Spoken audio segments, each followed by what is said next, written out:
Sir మనం చూసుకున్నట్లయితే ఇక్కడ ఒకటే కాదు చాలా దగ్గరలో చాలా జిల్లాల్లో చూసుకున్నా సరే గవర్నమెంట్ ఉద్యోగాలు చేస్తూ ప్రభుత్వం ఇచ్చినటువంటి జీతాలు తీసుకుంటూ మరి ఇలాంటి చిన్న చితక వాళ్ళని బెదిరిస్తూనో లేకపోతే భయపెడుతూనో ఇలా లంచం డిమాండ్ చేస్తున్నారు. అసలు పరిస్థితులు మారాలంటే ఏం చేయాలంటారు?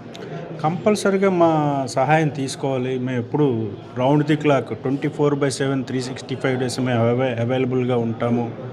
ఎక్కడైనా సరే ఏ ఫిర్యాదు వచ్చినా సరే ఇమీడియట్గా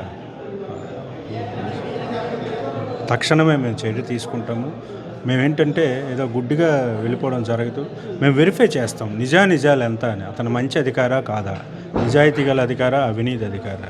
అవినీతి అధికారి అయితే ఈ ఇష్యూలోని ఎంతవరకు అవినీతికి పాల్పడుతున్నాడు, ఎంతవరకు ఇచ్చేస్తున్నాడు అన్నీ మేము వెరిఫై చేసుకున్న తర్వాతే మేము రంగంలోకి దిగుతాం. సార్ సామాన్యులకైతే ఏసీబీ ఇలా కంప్లైంట్ ఇస్తే వస్తారు, రియాక్ట్ అవుతారు అనేది కూడా చాలా వరకు తెలియదు. సో మిమ్మల్ని అప్రోచ్ అవ్వాలి అంటే ఏ విధంగా అప్రోచ్ అవ్వాలి అంటారు? తప్పకుండా అప్రోచ్ అవుతారండి. మమ్మల్ని అప్రోచ్ అవ్వాలంటే ప్రతి జిల్లాలో కూడా ఏసీబీ ఆఫీస్ ఉంది. ఏసీబీ ఆఫీస్ ప్రతి జిల్లా హెడ్ క్వార్టర్లో ఉంది. ప్రతి జిల్లా హెడ్ క్వార్టర్లోని ఏసీబీ ఆఫీస్ అంటే ఎవరైనా చెప్తారు. ఏ ఆటో డ్రైవర్ అని చెప్తాడు, ఎవరైనా సరే ఎక్కడ ఏ సిటీ బస్ అయినా సరే ఏసీబీ ఆఫీస్కి తీసుకెళ్ళమంటే తీసుకెళ్తారు. సో తప్పనిసరిగా అక్కడ రౌండ్ ది క్లాక్ ఆఫీసర్స్ అవైలబుల్గా ఉంటారు. తక్షణమే చర్య తీసుకుంటారు. ఒకవేళ ఏమీ తెలియకపోతే టోల్ ఫ్రీ నెంబర్స్ ఉన్నాయి. 1064 ఉంది. లేదా ప్రతి జిల్లాలోని జిల్లా కేంద్రాల్లోని ప్రతి గవర్నమెంట్ ఆఫీసుల్లోని ఆ ఏసీబీ డిఎస్పీ గారి తాలూకా నెంబర్ ఉంటుంది. సపోజ్ శ్రీకాకుళం ఏసీబీ డిఎస్పీ 9440446124 ఈ నెంబర్ ఉంది. అదే విజయనగరం 9440446174 ఇట్లా ప్రతి సెల్ నెంబరు ఉంటుంది ఆ జిల్లా హెడ్ క్వార్టర్స్లోని. తప్పనిసరిగా చర్య తీసుకుంటారండి.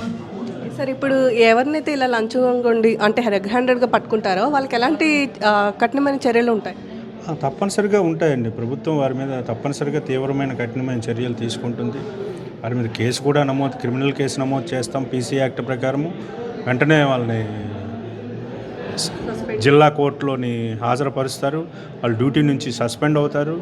సో వాళ్ళకి జరగాల్సిన ట్రీట్మెంట్ జరుగుతుందండి. సార్ ఒక సాధారణ వ్యక్తులకి ఏం చెప్తారు? ఇలా లంచంతో పీడించబడిన వాళ్ళకి మీ వంతు సజెషన్గా ఏం చెప్తారు? ఎవరు కూడా లంచం ఇవ్వాల్సిన అవసరం లేదు.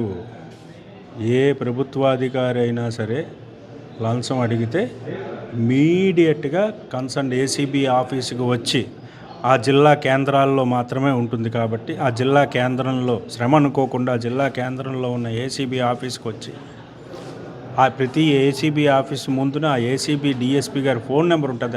వారు బయట ఉన్న అవైలబుల్గా లేకపోయినా పై డ్యూటీలో ఉన్న వారికి ఫోన్ చేస్తే తక్షణమే మేము ఆ ప్రకారమే మేము ఈ ఫిర్యాదుదారుని మేము గ్రహించడం జరిగింది. ఆవిడకి మాట్లాడడం జరిగింది. ఆవిడ ఆ విధంగానే మమ్మల్ని అప్రోచ్ అయిన పిదప ఆవిడకి చేరదీసి ఆవిడకి భోజనం పెట్టి కూర్చోబెట్టి మాట్లాడి ఆవిడ తన కష్ట సుఖాలు తెలుసుకొని మేము ఈ విధంగా ఈరోజు రెడ్ హ్యాండెడ్గా 2 అవినీతి అధికారులను పట్టుకోవడం జరిగింది.